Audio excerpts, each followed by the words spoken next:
1. 운명선의 유년법. 아래에서 시작해서 중지의 끝까지로 올라가면서 나이가 들어가는 형태로 나타낼 수 있겠습니다. 이는 두뇌선을 기준으로 해서 40 전후로 보며 감정선을 기준으로 해서 55세 전후로 보고 있습니다. 2. 자수성가선. 생명선에서 붙어서 올라가는 운명선이 있습니다. 이를 자수성가선이라고 부르는데요. 검지 쪽에서 일찍 자수성가선이 올라가는 사람들은 직업적으로 성공을 하는 경우는 거의 없는 경우가 많으며, 공부를 많이 한 사람들은 어려운 시험에 합격을 해서 전문적인 분야로 가는 경우가 많겠습니다. 또한 생명선의 중간에서 올라가는 자수성가선의 형태도 넣을 수 있는데, 이럴 경우에는 자신의 힘으로 사업을 하여 자수성가를 하는 유형으로 볼 수 있겠습니다. 이러한 자수성가선은 3대선의 감정선 위까지 뻗어 있을 경우 좋은 자수성가선이며 성공을 할 수 있는 형태로 보겠습니다.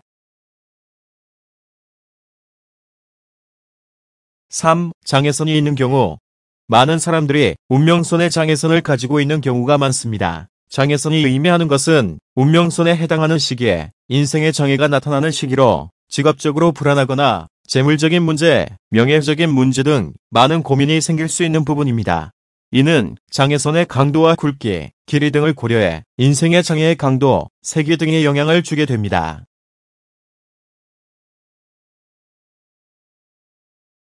4. 검지로 뻗어가는 운명선. 대부분의 많은 사람들은 중지로 가는 운명선을 가지는 경우가 많습니다. 하지만 검지 쪽으로 뻗어가는 운명선을 가지고 있는 사람도 있는데요. 이는 자신의 삶에 대해 권력과 명예를 위해 살아가는 사람으로 볼 수 있는 부분입니다.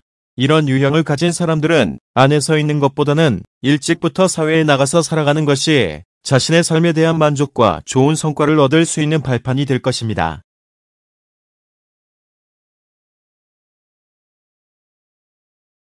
5. 끊어져 올라가는 운명선. 올라가는 운명선이 처음에 끊어졌다가 다시 올라가는 경우가 있는데요.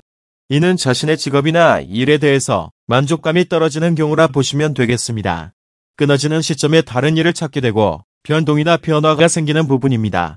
하지만 밑에서 끊어지더라도 위로 가면서 잘 이어진다면 인생의 후반부에는 자신이 하고자 하는 일들에 대한 만족이나 상취를 얻게 됩니다.